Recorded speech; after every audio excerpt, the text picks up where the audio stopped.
Hello students, स्वागत है आपका अपने चैनल डिफेंस ट्यूटर में। आज की इस वीडियो में हम बात करेंगे 19 अगस्त से रिलेटेड करंट अफेयर्स के बारे में।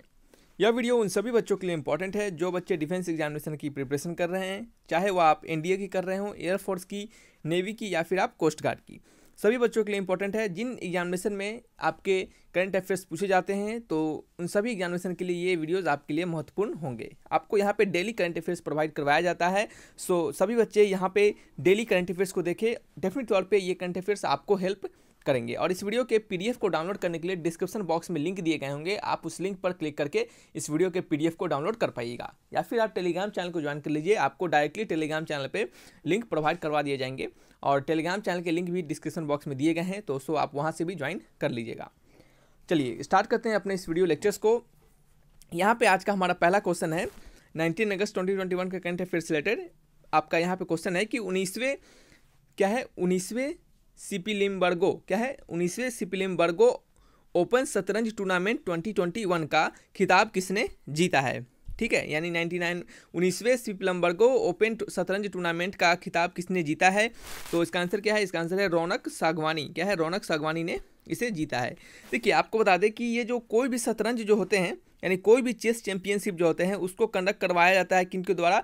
FIDE के द्वारा, यानी इंटरनेशनल चेस फेडरेशन के द्वारा। ठीक है, आप याद रखिएगा कि किनके द्वारा ये कंडक्ट करवाया जाता है सभी चेस के गेम, तो वो है FIDE यानी इंटरनेशनल चेस फेडरेशन के द्वारा। इंटरनेशनल चेस फेडरेशन से रिलेटेड हमने और भी इन्फॉर्मेशन पिछले वीडियोस में दिए हैं, तो वहाँ से अगर आपने नहीं देखा होगा तो उसको जाकर जरूर देखिएगा।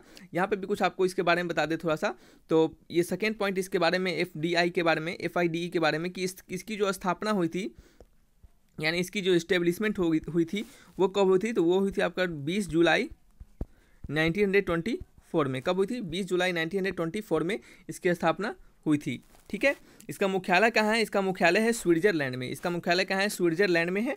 ठीक है, तो ये क्या है, आपको कुछ इंपॉर्टेंट है FIDE के बारे में। तो यहाँ पे इसके मुख्यालय के बारे में लिख देते हैं। चलिए, इसकी मुख्यालय जो है क्या है? मुख्यालय यहाँ पे स्विट्जरलैंड। ठीक है, स्विट्जरलैंड में कहाँ पे? लुसाने में। लुसाने एक जगह है स्विट्जरलैंड में, वहीं पे इसकी मुख्यालय है। ठीक है, चलिए बात करते हैं नेक्स्ट क्वेश्चन नंबर 2 के बारे में। यहाँ पे लिखा है कि दुआरो सरकार यानी दरवाजे पर सरकार का दूसरा चरण कहाँ शुरू हुआ है। ठीक है, दुआरे सरकार यानी दरवाजे पे सरकार का दूसरा चरण कहाँ शुरू हुआ है? तो ये हुआ है आपके पश्चिम बंगाल में। ऑप्शन नंबर क्या है? सी इज द करेक्ट आंसर। ठीक है, और आपको कुछ इंपॉर्टेंट बात बताएं यहाँ पे कि पश्चिम बंगाल यानी वेस्ट बंगाल की कुछ इंपॉर्टेंट योजनाओं के बारे में। ठीक है, तो यहाँ पे लिखते हैं इंपॉर्टेंट योजना यानी scheme of important scheme of West Bengal. ठीक है, या पश्चिम बंगाल। ठीक है, तो यहाँ पे लिखते हैं इंपॉर्टेंट स्कीम ऑफ पश्चिम बंगाल। ठीक है, तो कुछ इंपॉर्टेंट स्कीम के बारे में यहाँ पे जान लीजिए। तो इसमें पहला है आपका नंबर 1 पे है लक्ष्मी भंडार योजना। क्या है? लक्ष्मी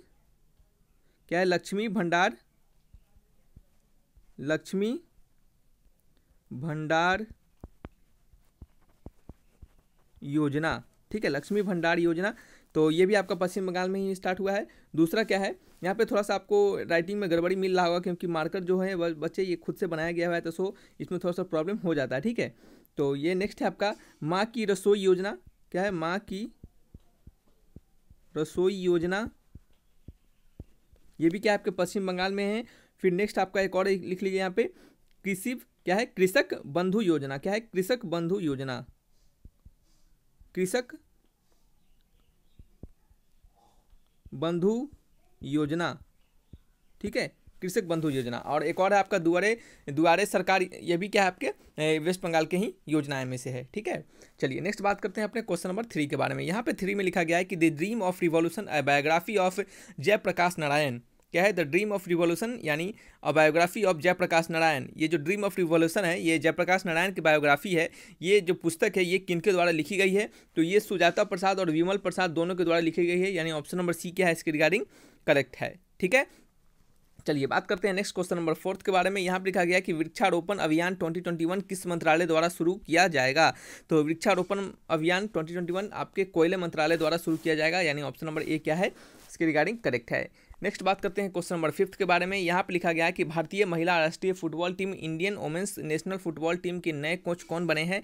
तो Indian women's national football team के नए कोच किन्हें बनाया गया है। तो ये बनाया गया है थॉमस डेनबरी। किसको? थॉमस डेनबरी को। ठीक है, ऑप्शन नंबर क्या है? बी करेक्ट आंसर है। ठीक है, थॉमस डेनबरी को यह बनाया गया है। ठीक है। चलिए नेक्स्ट है आपका, एक और कुछ बता दें इंपॉर्टेंट इनके बारे में जानकारी। तो जो थॉमस डेनबरी हैं वो कहाँ के हैं? वो स्वीडन के हैं। कहाँ पे? वो स्वीडन। ठीक है, स्वीडन के हैं। कहाँ पे? स्वीडन के हैं। नेक्स्ट आपका क्वेश्चन नंबर 6, इसमें लिखा गया है कि सुडोकू के गॉडफादर ऑफ सुडोकू कहे जाने वाले माकी काजी का निधन हो गया है। यह किस देश के थे? ठीक है, तो ये किसके देश के थे? तो ये जापान देश के थे। ऑप्शन नंबर क्या है? बी इसके रिगार्डिंग करेक्ट है। ठीक है, चलिए नेक्स्ट है आपका, और इनका निधन कितने उम्र में हुआ है? तो ये याद रखिए, ये इनका जो निधन हुआ है, इनका उम्र कितना था? इनका उम्र था 69। कितना? 69 वर्ष। 69 वर्ष। ठीक है, चलिए नेक्स्ट क्वेश्चन है क्वेश्चन नंबर 7। इसमें कहा जा रहा है कि एमवे इंडिया ने किसे अपना नया ब्रांड एम्बेसडर बनाया है। तो एमवे इंडिया ने किसे नया ब्रांड एम्बेसडर बनाया अपना? तो ये बनाया है मीराबाई चानू को। ऑप्शन नंबर सी क्या है इसकी रिगार्डिंग करेक्ट है। ठीक है, बात करते हैं नेक्स्ट क्वेश्चन नंबर 8 के बारे में। तो 8 में लिखा गया है कि 8 नंबर क्वेश्चन में कि हैकांडे हिचिलेमा किस देश के नए राष्ट्रपति बने हैं। तो हैकांडे हिचिलेमा किसके नए राष्ट्रपति बने हैं? तो जाम्बिया के। किसके? जाम्बिया के। ऑप्शन नंबर डी क्या है? बिल्कुल करेक्ट है। ठीक है, चलिए और आपको बता दें कि जाम्बिया के बारे में कुछ इंपॉर्टेंट जानकारी आपको दे, तो यहाँ पे लिखते हैं ZAMBIA। ठीक है, जाम्बिया के बारे में कुछ इंपॉर्टेंट इन्फॉर्मेशन यहाँ पे लिखिएगा। नंबर 1 पे जाम्बिया की राजधानी जो है यानी कैपिटल। ठीक है, कैपिटल कहाँ है इसकी कैपिटल है लुसामा। क्या है? लुसाका। ठीक है, नेक्स्ट है इसके करेंसी कहाँ है? इसकी करेंसी क्या है?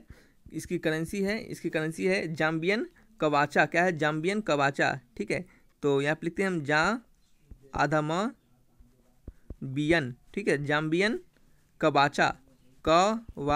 जाम्बियन कवाचा। ठीक है, इसके राष्ट्रपति क्या है? इसके राष्ट्रपति कौन है?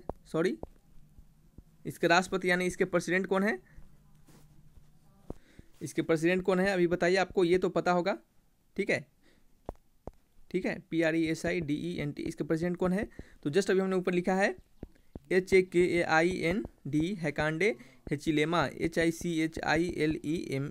ठीक है, चलिए नेक्स्ट बात करेंगे क्वेश्चन नंबर 9 के बारे में। यहाँ पर लिखा गया है कि अफगानिस्तान देश का नया नाम क्या रखा गया, यानी अफगानिस्तान देश का नया नाम क्या हो गया है। ठीक है, उसका नाम चेंज कर दिया गया है, तो उसका नाम चेंज करके क्या हो गया है। ठीक है, तो उसका नाम चेंज करके हो गया है इस्लामिक एमिरेट्स ऑफ अफगानिस्तान, यानी ऑप्शन नंबर बी क्या है correct answer, Islamic Emirates of Afghanistan. ठीक है, अफगानिस्तान कहाँ है? तो अफगानिस्तान एशिया महाद्वीप में स्थित है। अफगानिस्तान की राजधानी क्या है? काबुल है, हमने पहले भी बताया है। इसकी करेंसी क्या है? इसकी करेंसी अफगानी है। ठीक है, चलिए नेक्स्ट बात करेंगे क्वेश्चन नंबर 10 के बारे में। 10 नंबर में लिखा गया है कि विश्व का दूसरा सबसे बड़ा नवीनीकृत जीन बैंक कहाँ स्थापित किया गया है। तो विश्व का दूसरा सबसे बड़ा नवीनीकृत जीन बैंक ये आपके दिल्ली में स्थापित किया गया है। ऑप्शन नंबर ए क्या है? बिल्कुल करेक्ट है इसके रिगार्डिंग।